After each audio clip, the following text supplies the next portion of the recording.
آئیے عرض و معروض کا سلسلہ شروع کرنے سے پہلے آقا نامدار مدینے کے تاجدار دونوں عالم کے مالک مختار، ہم غریبوں کے بخشار، ہم بے کسوں کے مددگار، صاحب پسینہ خوشبودار، شفیع روز شمار جناب احمد مجتبیٰ حضرت محمد مصطفیٰ صلی اللہ علیہ وسلم کی بارگاہ ناز جی لگا کر آواز سے آواز ملا کر کے پڑھنے ہیں الصلاۃ والسلام علیک یا رسول اللہ، الصلاۃ والسلام علیک یا رسول اللہ، وعلی آلک و اصحابک یا حبیب اللہ، وعلی آلک و اصحابک یا حبیب اللہ، الصلاۃ والسلام علیک یا نبی اللہ، الصلاۃ والسلام علیک یا نبی اللہ، صحابی یا نور صلی اللہ تعالی علیہ وسلم نویت سنت ارتکاب۔ اسلامی سال کا آخری مہینہ جسے ماہ ذو الحجہ کہا جاتا ہے بڑی برکتوں والا ہے، بڑی رحمتوں والا ہے، بلکہ میں نے ماہ ذو الحجہ کے ان ابتدائی 10 دنوں کے بارے میں ایک ساتھ 5-6 حدیثیں پڑھی۔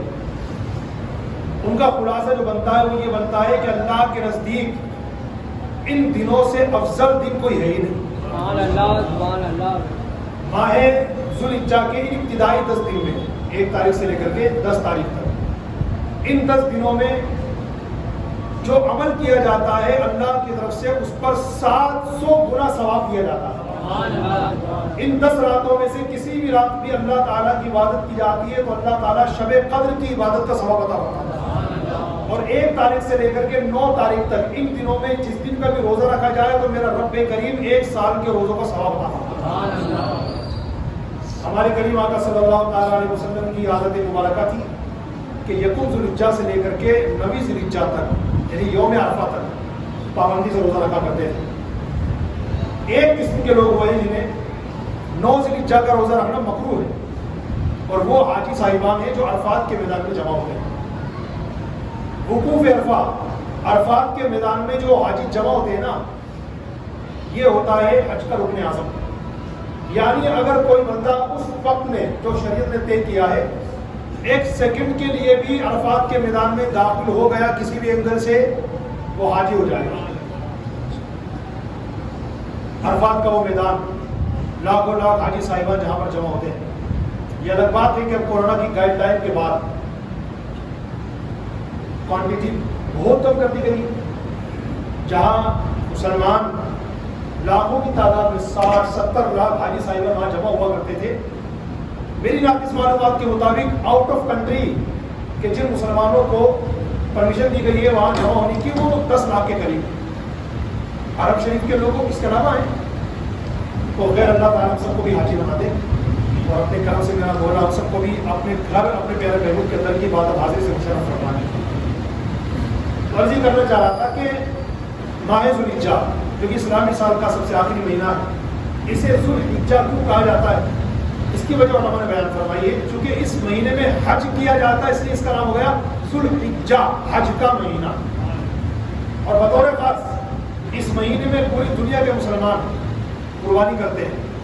جن پر واجب ہے ان کو تو کرنی ہی ہے، جن پر واجب نہیں ہے ان میں بھی بہت بڑی تعداد وہ ہے جو ماشاءاللہ اگر بکرے کی قربانی کر رہے ہیں تو ٹھیک ہے، ورنہ حصے والے قربانی میں شرکت کر لیتے ہیں، اور اللہ کی رضا کی خاطر وہ بھی اللہ کی راہ میں قربانی پیش کرتے ہیں۔ قربانی حضرت ابراہیم علیہ السلام کی یادگار ہے، اور حضرت ابراہیم علیہ السلام اللہ کے مقرر پیغمبر ہیں جنہیں اللہ نے خلیل اللہ بنایا۔ بات خلیل اللہ کی آئی تو ایک حدیث سماعت کر لیں، ایک مرتبہ کا واقعہ ہے۔ صحابہ کرام علیہ الرضوان ایک مرتبہ جمع ہو کر یہ ذکر کر رہے تھے کہ دیکھو اللہ نے حضرت موسیٰ کو کلیم اللہ بنایا، دیکھو اللہ نے ابراہیم علیہ السلام کو خلیل اللہ بنایا۔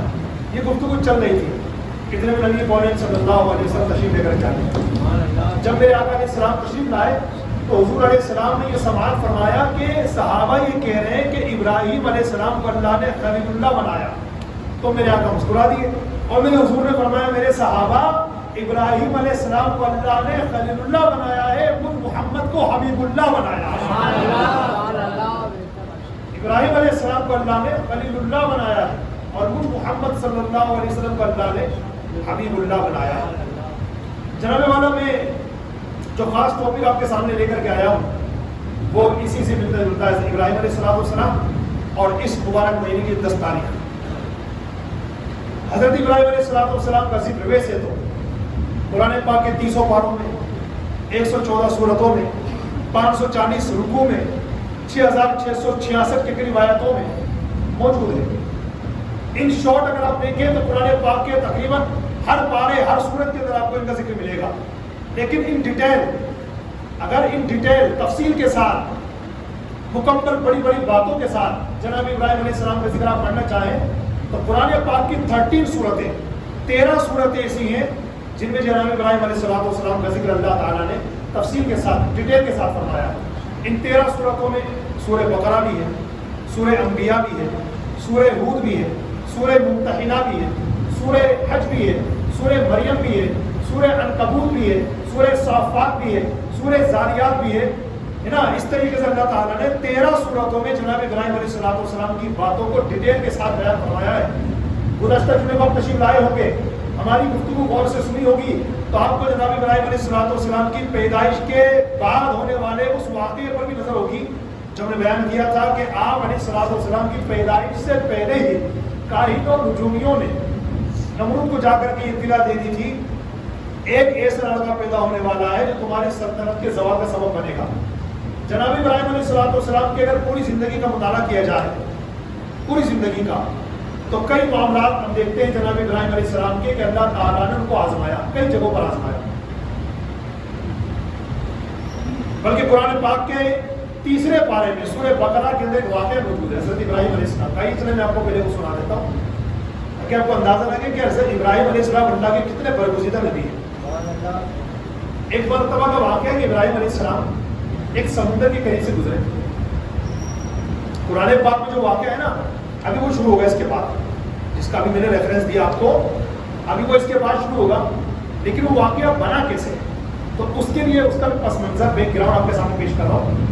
حضرت ابراہیم علیہ السلام نے مرتبہ سمندر کے قریب سے گزرے، سمندر کے کنارے پر ایک مردہ انسان پڑا ہوا تھا۔ آپ دیکھتے ہو کہ سمندر کی لہریں جو ہوتی ہیں اچھلتی ہے نا، آتی ہے پھر پیچھے جاتی ہے، آگے آتی ہے پھر پیچھے جاتی ہے۔ جناب ابراہیم علیہ السلام نے ملاحظہ فرمایا وہ مردہ انسان جو سمندر کے کنارے پڑا ہوا ہے، جب پانی کی لہریں اس پر آتی ہیں تو اسے مچھلیاں کھاتی ہیں، جب پانی کی لہریں پیچھے چلی جاتی ہیں تو اسے درندے کھاتے ہیں، جب درندے چلے گئے تو پرندے کھاتے ہیں۔ ابراہیم علیہ السلام کو یہ منظر دیکھنے کے بعد شوق پیدا ہوا کہ میں اللہ کی بارگاہ میں سوال کروں، یا اللہ جب قیامت کا دن ہوگا تو انسانوں کو کیسے زندہ فرمائے گا؟ جیسے یہ میں نے بھی دیکھا انسان مردہ ہے، اس کو مچھلیاں کھا رہی ہیں، پھر درندے کھا رہے ہیں اور پھر پرندے کھا رہے ہیں، اس کی بوٹی بوٹی نوچ لی گئی ہے۔ اب یہ بھی قیامت کے دن ظاہر سی بات ہے زندہ ہو کر کے آ کر تیری بارگاہ میں کوئی اس کو زندہ کرے گا، تو میں دیکھنا چاہتا ہوں میرے مولا کہ تو قیامت کے دن مردوں کو زندہ کیسے کرے گا؟ تو اللہ نے فرمایا اولم تؤمن، ابراہیم کیا تمہیں یقین نہیں ہماری قدرت پر؟ کیا تمہیں ہماری قدرت پر ایمان نہیں ہے؟ تو کہنے لگے بلا، بولا کیوں نہیں؟ میں تو اس لیے چاہ رہا ہوں بلا کل لیا تمہین قلبی، کہ میرا دل مطمئن ہو جائے اس تیری قدرت کے نظارے کو میں آج ہی جیتی آنکھ سے دیکھ لوں، جاگتی آنکھوں سے دیکھنے کا من کر رہا ہے۔ میں جانتا ہوں میرے مالک، میرا ایمان ہے کہ تو قیامت کے دن مردوں کو زندہ فرمائے گا، ان کا حساب کتاب ہوگا، جنتیوں کو جنت میں، جہنمیوں کو جہنم میں بھیج دیا جائے گا، اور جانوروں کو اگر کسی پر کسی کا حق آتا ہوگا تو ان کو صاحب حق کو اس کا حق دلانے کے بعد تو ان کو مٹی کر دے گا۔ جانتے بولا لیکن تم کو زندہ کیسے فرمائے گا؟ ہم یہ منظر دیکھنا چاہتے ہیں۔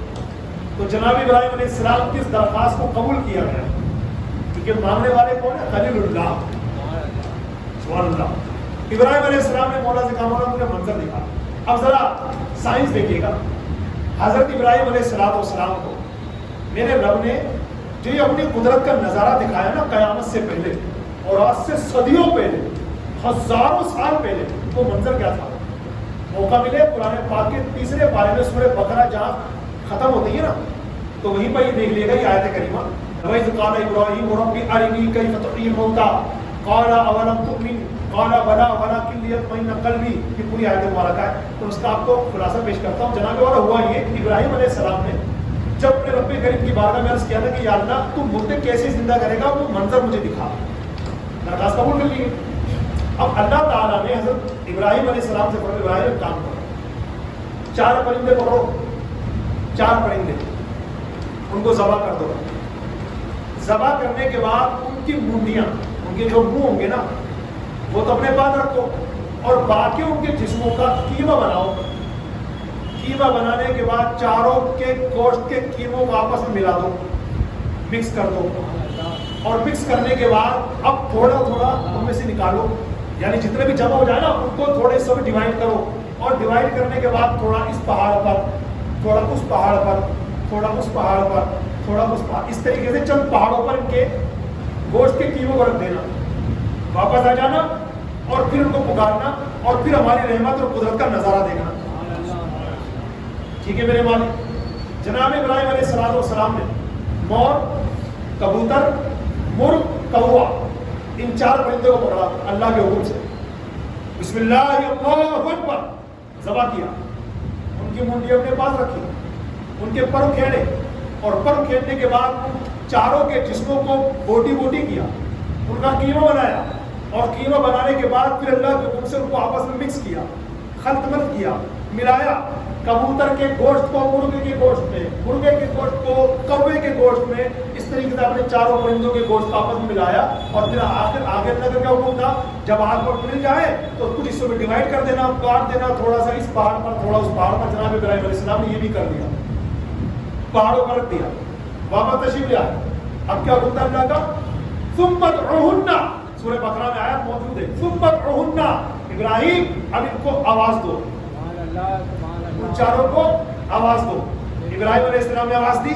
رزلٹ کیا نکلنا تھا؟ وہی جو میرے رب نے فرمایا ثم یأتینک سعیا، وہ 4 پرندے آپ کے پاس دوڑتے ہوئے حاضر ہوں گے. جیسے ابراہیم علیہ السلام نے مور اور مرغے اور کبوتر اور کوے، اس طریقے سے آپ نے ان کو نام لے کر کے آواز دی، تو آپ نے اللہ کی قدرت کا یہ نظارہ دیکھا کہ 4 جتنے پہاڑوں پر ہم نے گوشت رکھا تھا ہر پہاڑ سے تھوڑا تھوڑا گوشت اڑنے لگا. فار ایگزامپل اس پہاڑ کے اوپر اگر کبوتر کا تھوڑا سا گوشت تھا تو وہ کبوتر کا تھوڑا سا گوشت اڑا اس پہاڑ پر، اس سے ملا دوسرے والے اپنے گوشت سے، کیونکہ ہر حصے پر تھوڑا تھوڑا گوشت ابراہیم علیہ السلام نے ڈیوائڈ کر دیا تھا. اس طریقے سے 4 پرندوں کا گوشت ہر پہاڑ سے اڑنے لگا، آپس میں ملنے لگا، ہواؤں کے اندر ابراہیم علیہ السلام کی طرف آنے لگا، اور آنے سے پہلے پورا جسم بن گیا. اب باقی کیا رہا؟ ان کی منڈی جو ابراہیم علیہ السلام کے پاس تھی. آیا ابراہیم علیہ السلام کی بارگاہ میں آ کر کے اس نے سر نیاز کم کیا. جناب ابراہیم علیہ السلام کوے کو کبوتر کا سر دینے لگے تو پیچھے ہٹ گیا، قبول نہیں کیا، کیونکہ وہ بھی اللہ کے اوپر معمول تھا نا. کبوتر نے کوے کا سر قبول نہیں کیا اور کوے نے مرغے کا سر قبول نہیں کیا. جب ابراہیم علیہ السلام کوے کو مرغے کا سر دیتے تو پیچھے جاتا، اور آپ علیہ السلام پھر کبوتر کے سر کو کبوتر میں لگایا، کوے کے سر کو کوے میں لگایا. اس طریقے سے آپ نے 4 پرندوں کو مکمل کیا اور اللہ کی بارگاہ میں آپ نے سجدہ کیا. اللہ تعالیٰ نے اس آیت کریمہ کے آخر میں فرمایا ان اللہ عزیز الحکیم، ابراہیم بے شک اللہ تعالیٰ غالب حکمت والا ہے. تو یہ ابراہیم علیہ السلام نے اپنی جات کی آنکھوں سے اللہ پاک کی قدرت کو ملاحظہ کیا. یہاں پر ایک بات اور بتا دوں میں آپ کو، اللہ تعالیٰ کی قدرت اس پر بندہ جتنا غور کر لے نا، ڈیپ میں چلا جائے، گہرائی میں چلا جائے، حقیقت یہ وہ جتنی گہرائی میں چلا جائے گا نا انت تک نہیں پہنچ سکتا. اس کا انتم، اس کا کنارہ کہاں ہے، اس کا اینڈ کہاں ہوتا ہے کسی کو پتا نہیں. تو پتا بھی کیسے چلے گا بھائی؟ اس کا انت ہے نہیں، اس کا اینڈ ہے نہیں. میرے رب کی شان اسی نے قرآن کریم میں بیان فرمائی ہے ان اللہ علی کل شیء قدیر، بے شک اللہ ہر چیز پر قادر ہے. اور اعلیٰ حضرت نے اس کا ترجمہ کیا ہے ان اللہ علی کل شیء قدیر، بے شک اللہ سب کچھ کر سکتا ہے. ہمیں اپنا ایمان مضبوط کرنا چاہیے. جناب ابراہیم علیہ السلام ہو یا اللہ کے کوئی بھی نبی ہو کے واقعات کو پڑھی. ہمیں کتاب ہے دعوت اسلامی ویب سائٹ سے، اس کا نام ہے سیرت الانبیاء. کچھ دنوں پہلے میں نے ڈاؤن لوڈ کی ہے ماشاء اللہ. اس میں اس لیے کہ کچھ کتابیں ہمارے سامنے ایسی بھی آئی ہیں جن کے اندر وہ واقعات من گھڑت ڈال دیے گئے تاریخ نگاروں نے کہ وہ واقعہ تھا ہی نہیں، یا کوئی واقعہ پیش کیا اپنی طرف سے ملا دیا. اور میں آپ حضرات کو مشورہ دیتا ہوں, اللہ کے واسطے ایسی کتابیں پڑھنے سے بچیے جس سے ہمارا ایمان خراب ہو. ہم کیا دیکھتے ہیں, اسلامی کتابیں اچھی لگی دیتے چلتی ہے, لیکن ارے بھائی یہ تو دیکھو اس کا رائٹر معتبر ہے کہ نہیں, کون سے مکتب سے چھپی ہے, اس میں جو لٹریچر بھرا گیا ہے وہ معتبر ہے کہ نہیں. پتہ چلے آپ لے کے جا رہے اسلام کے نام پہ اور آپ اسلام کے مخالف بن رہے ہیں. اس سے بچیے. جیسے میں آپ کو ایک مثال دوں, ہاروت ماروت نام سنا ہے, سنا کہ نہیں؟ ہاروت ماروت دو فرشتے ہیں نا. اب پوچھو میری قوم سے, یہ ہاروت ماروت یار کیا کہاں پر ہے؟ تو اللہ معاف کرے, استغفر اللہ, لا حول ولا قوت الا باللہ. یاد رکھنا ہمارا نبیوں اور فرشتوں کے بارے میں یہ فائنلی ججمنٹ اور عقیدہ ہے اللہ تبارک و تعالی نے دیا ہے, اور وہ یہ کہ نبی اور فرشتے معصوم ہوتے ہیں. پوری کائنات میں نبی اور فرشتوں کے علاوہ کوئی معصوم نہیں ہے. معصوم وہ کہ جس سے گناہ ہو ہی نہیں سکتا. اللہ تعالیٰ نے ان کو محفوظ کیا, وہ گناہ کر ہی نہیں سکتے. صحابہ کرام, ائمہ مجتہدین, اہل بیت کرام, بڑے بڑے ولی معصوم نہیں ہوتے, وہ گناہ کرتے نہیں, اللہ ان کو محفوظ رکھتا ہے. مگر معصوم کی کیٹیگری میں صرف دو شخصیتیں ہیں, ایک اللہ کے نبی معصوم ہوتے ہیں اور دوسرے اللہ کے فرشتے معصوم ہوتے ہیں. ہاروت ماروت کے بارے میں ہماری قوم میں غلط فہمیاں رائج نہ جانے کس نے کر دی. ہاروت ماروت اس وقت کسی کنویں میں الٹے لگتے ہوئے,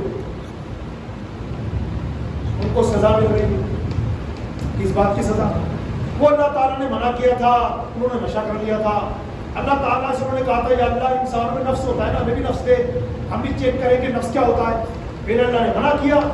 جب ان کی ڈیمانڈ پر اللہ نے دے دیا تو اپنے آپ کو سنبھال نہیں پائے, اور پھر ایک عورت کے پاس چلے گئے, وہاں جا کے شراب پی لی, اس سے بدکاری کر لی, اور پھر اللہ تعالیٰ غضب میں آ گیا, اور اللہ تعالیٰ نے ان کو کون دے منہ میں الٹا لٹکا دیا. قیامت تک ان کو سامنے ملتا رہے گا. استغفر اللہ, لا حول ولا قوت الا باللہ. اس طرح کی بکواس پکنے والے ساز بعد میں نے پہلے کلمہ پڑھا. استغفر اللہ. اتنی بڑی جرت والی بات, وہ بھی فرشتوں کے بارے میں تو نے کہہ دی, شرم نہیں آئی؟ کیا کہتے ہیں اس بارے میں؟ یہ ہماری قوم ہاروت و ماروت کے بارے میں یہ غلط پروپیگنڈا, یہ غلط اور منفی سوچ ہمارے بھائیوں کے ذہنوں میں بھر رہی ہے کہ نہیں؟ یاد رکھنا بات صرف اتنی ہے کہ اللہ تعالیٰ نے ان دونوں فرشتوں کو قرآن پاک کے پہلے پارے میں جہاں حضرت سلیمان علیہ السلام کا ذکر پڑھیے, ہاروت ماروت کا ذکر ہے, دونوں کے بارے میں اللہ نے فائنلی بات بتایا ہے. وما يعلمان من احد, ہوا کیا تھا, میں آپ کو پوری آیت کا بیک گراؤنڈ بتا دیتا ہوں. اللہ تعالیٰ نے ان کو دنیا میں بھیجا آزمائش کے لیے, یہ لوگوں کا امتحان لینے کے لیے, امتحان لینے کے لیے. اللہ تعالیٰ نے بین لگایا کہ جادو نہیں سیکھنا, اور ان دونوں کو اللہ تعالیٰ نے جادو کی تعلیم, جادو کیسا ہوتا ہے وہ سب اللہ نے کو سکھا رکھا تھا. یہ دونوں فرشتے زمین پر آئے, اور پھر لوگوں نے جب ان کے بارے میں سنا تو لوگ ان کے پاس آنے لگے اور ان سے ڈیمانڈ کرنے لگے کہ جادو سکھاؤ. انہوں نے منع کر دیا کہ ہم نہیں سکھائیں گے, ہمیں اللہ نے منع فرمایا. اور اللہ نے یہ بھی ہم سے کہا ہے کہ اگر وہ زیادہ ضد کرے, اپنی آخرت تباہ کرنا چاہے, اسے سکھا دینا. تو پہلا آپشن یہ تھا کہ ہمیں جادو نہیں سکھانا. دوسرا آپشن یہ تھا کہ وہ زیادہ ڈیمانڈ کرے تو اس کا عمل اس کے ساتھ ہے. یہ آزمائش کے لیے آیا تھا, امتحان کے لیے. تو ہوا ایسا, دونوں فرشتوں کو اللہ نے آزمائش کے لیے بھیجا. کئی لوگوں نے اسے سیکھ لیا, کئی لوگوں نے کی بات مانے کہ اللہ کا حکم ہے, ہم نہیں سیکھیں گے. بس بات اتنی سی ہے. اس کے اندر ان دونوں کو, ہاروت و ماروت کو دوشی قرار دینا یہ اللہ کے فرشتوں کی بہت بڑی توہین ہے. کہاں سے تعلیم حاصل کی ہم نے؟ تو یاد رکھیے گا, فرشتے معصوم ہوتے ہیں, ایسا کچھ نہیں. اور آگے چلے, دیکھو ہم کیا کیا توہینیں کر دیتے. حضرت ایوب علیہ السلام کا نام سنا ہوگا آپ نے. حضرت ایوب علیہ السلام کے بارے میں میری قوم بہت گمراہ ہے. سب نہیں, جن کو معلومات نہیں ہے. بیمار ہو گئے, بالکل صحیح ہے, میں بھی جانتا ہوں, کتابوں میں لکھا ہوں. ان کا کھیت کھلیان جل گیا تھا, آگ لگ گئی تھی. جی ہاں بالکل صحیح ہے, میں جانتا ہوں, کیونکہ اللہ نے ان کا امتحان لیا. ان کا گھر تھا وہ گر گیا تھا, ان کی اولادیں اسی کے نیچے دب کر کے انتقال کر گئی تھی. جی ہاں میں نے پڑھا ہے, کتابوں میں لکھا ہے, معتبر تفسیر قرآن میں واقعہ لکھا ہے, سارا واقعہ موجود ہے. ان کے گھوڑے, کھچر, اونٹ سب ختم ہو گئے تھے. واقعہ بالکل صحیح ہے یہاں تک تو. لیکن اس کے بعد ابو لہب کیا کرتے؟ حضرت ایوب علیہ السلام کے بارے میں بیمار ہوئے تھے, اوکے. ان کا گھر گر گیا تھا, اوکے. کھیت میں آگ لگ گئی تھی، اوکے، اللہ تعالیٰ نے آزمایا تھا، امتحان لیا تھا ان کا ایوب علیہ السلام کا، اوکے، لیکن میری قوم کے زیادہ پڑھے لکھے لوگوں نے یا جاہل گوار انڈین لوگوں نے جو اس میں ایڈ کیا ہے نا، وہ یہ کیا ہے، ایوب علیہ السلام کے جسم پر آبلے پڑ گئے، زخم پڑ گئے، اور سچویشن یہ ہوئی کہ ایوب علیہ السلام کے زخموں میں کیڑے پیدا ہوئے. یہاں پر میری قوم نہیں مانتی، بلکہ آگے کیا کہتی ہے، جب کوئی کیڑا جسم سے نیچے گر جاتا تو ایوب علیہ السلام اس کیڑے کو اٹھاتے واپس رکھ لیتے. یہ ہے جھوٹ. ایک اللہ کے نبی نے توہین، ان کے بارے میں ایسے شبدوں کا پریوگ کرنا کہ جو بالکل زیب نہیں دیتا، شریعت میں جس کی کوئی ویلو نہیں ہے، کوئی وقت نہیں ہے، بلکہ توہین ہے. لیکن آپ میری قوم کے ان لوگوں سے پوچھئے، جوان ہو چاہے ہمارے بوڑھے بزرگ حضرات ہو، علم نہیں ہے نا، یہ بات ابھی ختم نہیں ہوئی. اچھا، یہ ساری باتیں میں مسجد صاحب عالم کی ذمہ دار منبر و محراب سے کر رہا ہوں. کئی بار بتا چکا کہ خالی ہمارا بیان جے پور والوں تک نہیں، آؤٹ آف انڈیا جاتا ہے.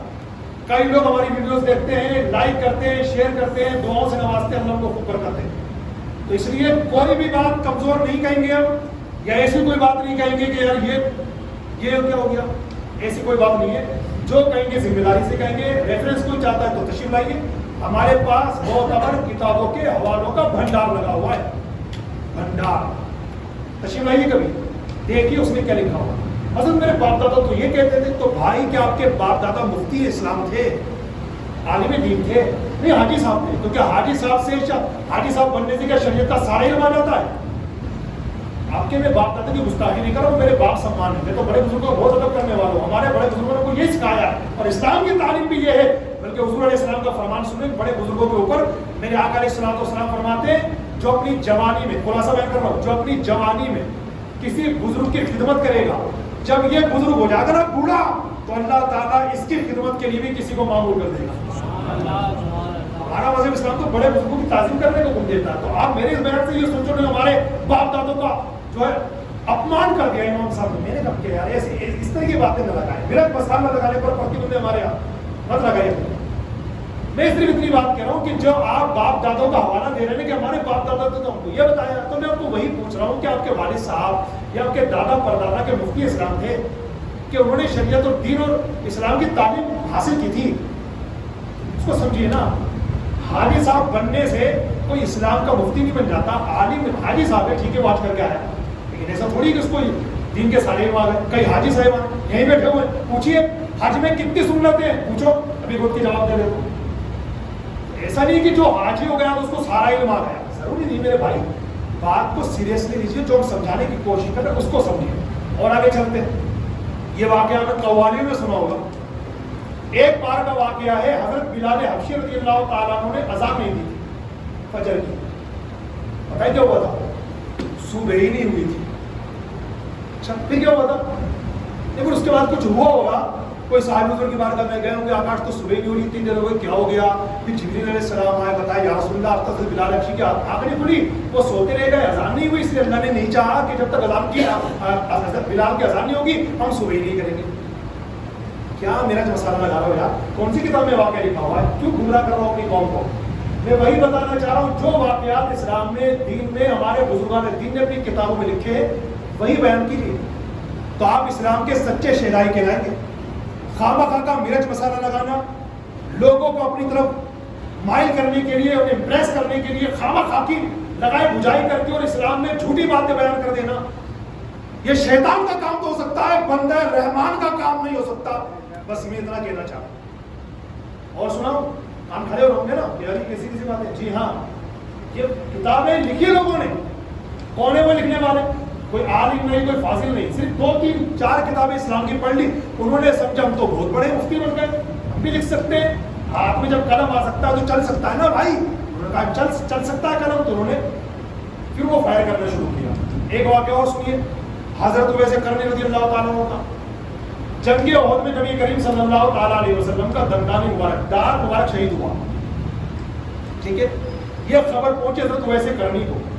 انہوں نے کیا کیا؟ ہتھوڑی لی. دیوانے نہ حضور کے سچے عاشق ہیں، تو انہوں نے کیا کیا؟ انہوں نے اپنا یہ والا دانت توڑا، سامنے والا رائٹ سائڈ توڑ لیا.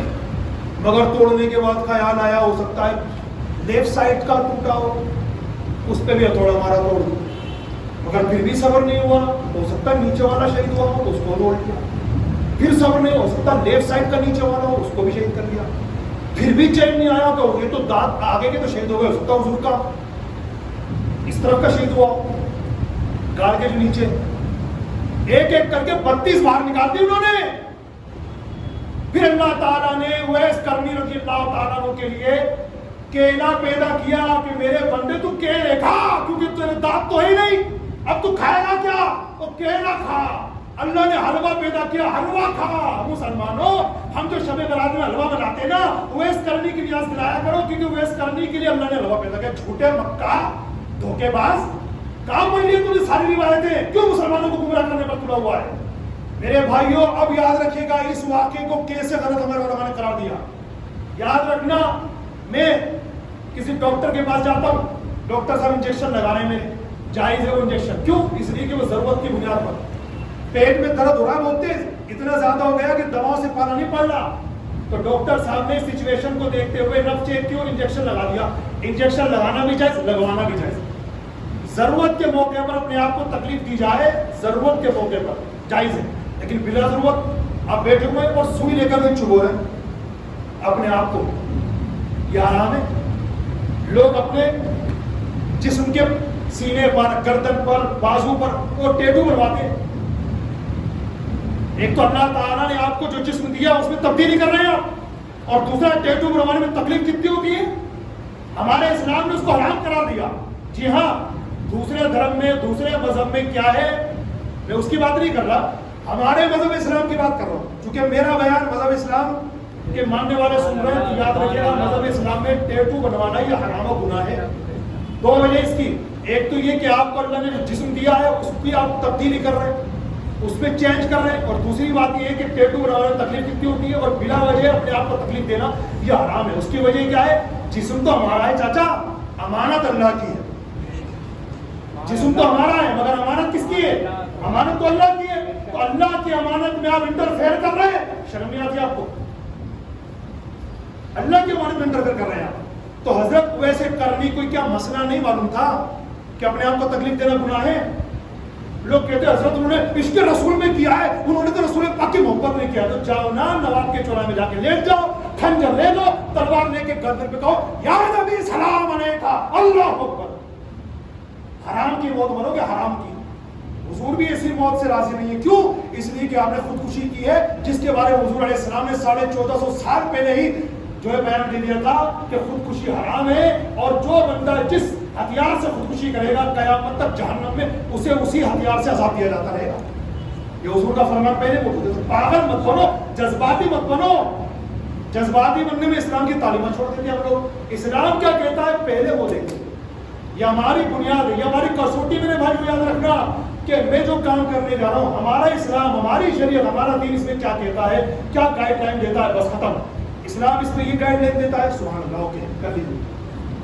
تو حضرت تو ویسے کرنے ہم سے زیادہ جانتے ہیں، سارے تابعین میں جن کا مرتبہ سب سے بڑا ہے وہ حضرت ویسے کرنے، کیوں ایسے حرکت کریں گے؟ حضور کا فرمان سامنے وہ بھی ایسی حرکت کریں گے وہ؟ تو اس لیے اس طرح کے جھوٹے واقعات بیان نہ کیے جائیں۔ اور بات جو غلط رائج ہے لوگوں میں، یہ میلاد پڑھنے والے لوگ نا یہ بھی کرتے ہیں۔ میں نے اپنے والد صاحب کو بھی کہا، حالانکہ میرے والد صاحب سے میں نے اس طرح کا واقعہ نہیں سنا، مگر میں نے ان سے کہا، ہمارے والد صاحب بھی اچھے میلاد خواہ ہیں، اللہ کے کرم سے اللہ کو ترقی عطا فرمائے، نظر بد سے محفوظ رکھے۔ کبھی ان سے میں نے یہ واقعہ نہیں سنا، مگر میں نے ایک بار بیٹھ کر والد صاحب سے پوچھا، ابو ابھی بتائیے کہ اس طرح کا واقعہ لوگ بوڑھی عورت کا چلاتے ہیں، آپ پڑھتے ہو کہ میلاد کے؟ تو نہیں پڑھتے۔ میں نے کہا پڑھنا ہی مت کبھی، اتنا لوگوں نے ہائی لائٹ کر رکھا، اتنا شیئر کر رکھا کہ لوگ اس کو سمجھتے سچا واقعہ جبکہ جھوٹا واقعہ۔